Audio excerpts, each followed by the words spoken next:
अस्सलाम वालेकुम वरहमतुल्लाहि वबरकातुहू। कुरान मजीद के अंदर अल्लाह जल्ल शानु ने तीन ऐसे अमाल जिक्र किए हैं जिनके करने में हमेशा के लिए फ़ायदा है। एक इस्तिग़फ़ार, एक दुरूद शरीफ और तीसरा वलिल्लाहिल अस्माउल हुस्ना फदऊहु बिहा।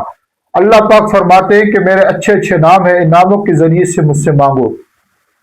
आज जो अमल मैं आप हज़रात को लेकर हाजिर हुआ हूँ, ये अल्लाह पाक के अस्माई सिफाती नामों में से एक नाम है। इंशाअल्लाह इस नाम का हम विर्द करेंगे तो अल्लाह पाक हमारे तमाम बिगड़े हुए कामों को बनाएंगे।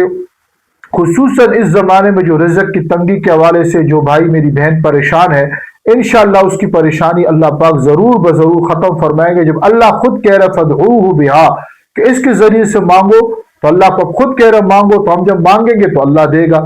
अल्लाह पाक का सिफाती नाम है या वहाबो। आप थंबनेल के अंदर भी देख रही या वहाबो। इसको असर की नमाज के बाद 101 दफा पाबंदी से पढ़ना है। रोजाना 101 दफा आप इसको पढ़ेंगे, इंशाअल्लाह ताला आपके पाबंदी के साथ जितने रिज़्क़ के हवाले से काम है वो हल होते रहेंगे। अस्सलाम वालेकुम।